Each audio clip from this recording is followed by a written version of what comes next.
तो हेलो बच्चे, आज आप लोग का बताया जा रहा है संपूर्ण क्रांति। क्या बताया जा रहा है? संपूर्ण क्रांति का समरी यानी सारांश। और ध्यानपूर्वक आप लोग समझें। और ये चैप्टर जो है जो बहुत अच्छा चैप्टर है, और इस कहानी में आपका एक तरफ से आर से जुड़ा हुआ है। और संपूर्ण क्रांति का जो नारा देने वाले थे उनका नाम था जयप्रकाश नारायण। क्या नाम था? जयप्रकाश नारायण। जयप्रकाश नारायण। तो जयप्रकाश जी का नारा जो था वो संपूर्ण क्रांति है। और अब हम लोग चलते हैं उनके समरी को याद करते हैं। तो सबसे पहले बच्चे चलेंगे जीवनी की ओर।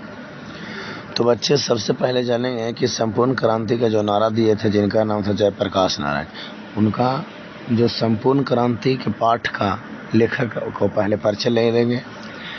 लेखक का नाम था जयप्रकाश नारायण और इनका 5 जून 1974 में पटना गांधी मैदान में इन्होंने भाषण दिया था। ऐसे इनका जन्म जो हुआ था 11 अक्टूबर 1902 में हुआ था और निधन 8 अक्टूबर 1979 में हुआ था। इनका जन्म जो हुआ था सिताब दियारा गांव में हुआ था। कहाँ पर हुआ था? सिताब दियारा गांव में। जयप्रकाश नारायण के माता के नाम था फूलरानी। क्या नाम था? फूलरानी। और जयप्रकाश नारायण के पिता का नाम था हरसुदयाल। क्या नाम था? हरसुदयाल। पिता का नाम हरसुदयाल और माता का नाम फूलरानी। और जन्म तो इनका सिताब दियारा। ऐसे सिताब दियारा पड़ता है आपको यहाँ में यूपी में, लेकिन अब ये कुछ सारण जिला में पड़ जाता है और बिहार और उत्तर प्रदेश के बॉर्डर पर पड़ता है ये सिताब दियारा। तो हम आगे बढ़ेंगे। तो बच्चे चलेंगे हम आगे। जयप्रकाश नारायण के पिता का नाम था हरसुदयाल। शिक्षा प्रारंभिक घर पर, आगे की शिक्षा के लिए पटना कॉलेज गए। फिर 1922 में शिक्षा प्राप्ति के लिए अमेरिका गए। माँ की अस्वस्थता के कारण पीएचडी नहीं कर पाए। मैंने माँ जो थी बीमार थी और बीमार हो जाने के कारण बेचारा के घर में पढ़ाई रुकेगा जी, उस अवस्था में बेचारा फिर आ गए अस्वस्थता के कारण घर पे। मूल निवास जो थे वो गुलेर नामक ग्राम जिला कांडला के हिमाचल प्रदेश में पड़ता है। वो कहाँ थे? गुलेर नामक ग्राम जिला कांडला हिमाचल प्रदेश में पड़ता है। और वहीं के वह मूल निवासी थे, जिनका नाम था क्या? जिनका क्या नाम था पता है? जिनका नाम था गुलेर नामक ग्राम जिला कांडला में हिमाचल प्रदेश में, वहाँ के मूल निवासी थे। जयप्रकाश नारायण की रचनाएं एक चीड़ा और एक चिड़ी की कहानी, विफलता, शोध की मंजिलें, संपूर्ण क्रांति, ये सब के सब जो है जयप्रकाश नारायण के द्वारा गया लिख। संपूर्ण क्रांति पाठ का सारांश चलेंगे। ये तो आप लोग का जीवन परिचय हुआ। अब हम लोग जानेंगे यह जो संपूर्ण क्रांति का जो पूरी तरह से सारांश है, जो क्या कहता है, किस कहानी पर आधारित है, से समझेंगे। प्रस्तुत पाठ में लोक नायक जयप्रकाश नारायण द्वारा दिए गए ऐतिहासिक भाषण का एक अंग है, जिसे उन्होंने 5 जून 1974 को पटना के गांधी मैदान में दिया था। संपूर्ण भारत स्वतंत्र पुस्तिका के रूप में जनमुक्ति पटना से प्रकाशित है। भाषण को सुनने के लिए बहुत दूर दूर से लोग आते थे। पटना से प्रकाशित हुआ भाषण के सुनने के लिए लाखों की संख्या में लोग पूरे प्रदेश से आए थे, जिसमें युवाओं को बोलबाला था। नारायण जी कहते हैं कि अगर दिनकर जी और राम वृक्ष बेनीपुरी जी होते तो उनकी कविता भारत के नव निर्माण के लिए क्रांति का कार्य करती, लेकिन वह आज हमारे बीच नहीं है। जयप्रकाश नारायण जी की कहते हैं कि यह जिम्मेवारी मैंने मांगा है। यानी कहने का मतलब है कि यह जिम्मेवारी खास करके जयप्रकाश नारायण जी को मिलता है। बाबू नहीं लिया, मुझे यह जिम्मेवारी युवा पीढ़ी द्वारा सौंपी गई है। यानी जयप्रकाश नारायण जी का जो जिम्मेवारी है वो युवा पीढ़ी द्वारा सभी युवाओं लोग मिलकर इनका एक जिम्मेदारी सौंपा दिया था। वह कहते हैं कि मैं नाम का नेता नहीं बनूंगा। मैंने उस सीधे तौर पर बोलते हैं कि मैं नाम का नेता नहीं बनूंगा, मैं सबकी बात सुनूंगा, लेकिन अंतिम फैसला मेरा होगा। ये कौन बोलते हैं? जयप्रकाश नारायण। कि ठीक है, हम सबको बात सुनेंगे और उसका समिति भी गठन हो जाए, और समिति का गठन के बाद जब निर्णय होगा तो मैं अपना फैसला सुनाऊंगा।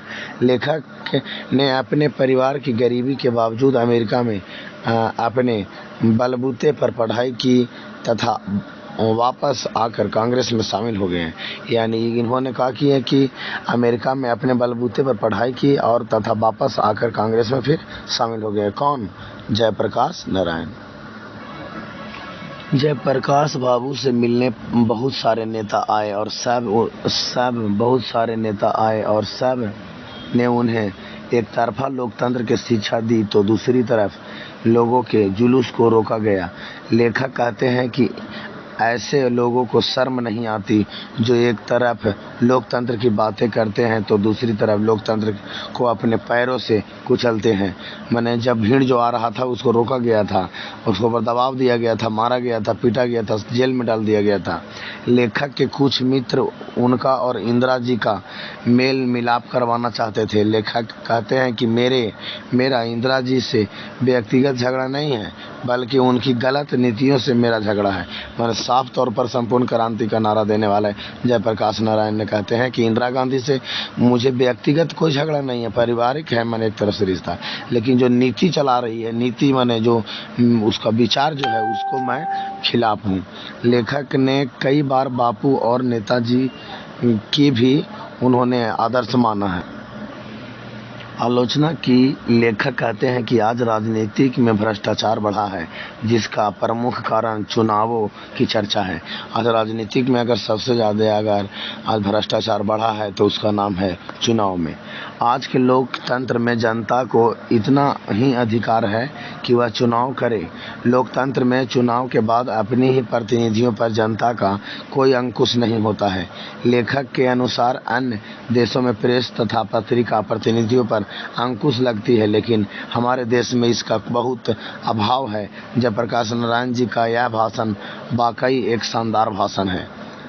यानी सीधे तौर पर जयप्रकाश नारायण जी ने कहते हैं कि आज हम लोग का जो प्रेस स्वतंत्र नहीं है, मीडिया वाला स्वतंत्र नहीं है और पत्रिका प्रतिनिधि पर अंकुश लगती है, लेकिन हमारे देश में इसका बहुत अभाव है। जयप्रकाश नारायण जी यह भी कहते हैं कि दूसरे देश में इस सारी चीज़ के लिए स्वतंत्र है, लेकिन यह अपना देश में बहुत बड़ा इस पर प्रतिबंध लगाया जाता है और रोक लगाया जाता है, दबाया जाता है। तो यह जो है भाषण वाकई एक शानदार भाषण इन्होंने दिया था पटना के गांधी मैदान में, जिसको देने वाला संपूर्ण क्रांति के लेखक जयप्रकाश नारायण द्वारा लिखा गया है बच्चे। तो ये कहानी दर्दनाक कहानी है और इस कहानी में सबसे ज़्यादा जो लोकतंत्र की हत्या होता है और इसमें जनता को जहाँ के तहाँ रोक दिया जाता है। पटना के गांधी मैदान में जयप्रकाश नारायण जी के भाषण को सुनने के लिए नहीं दिया जाता है, ताकि अगर सुनेगा तो वोट कटेगा, और इसलिए राजनीति के स्तर से सारी जनता को रोक दिया जाता है। और यह खिलाफ लड़ते हैं, भ्रष्टाचारों के खिलाफ लड़ने के लिए तैयार रहते हैं, जिनका नाम था जयप्रकाश नारायण। तो कहानी यहीं पर समाप्त हुआ। Thank you.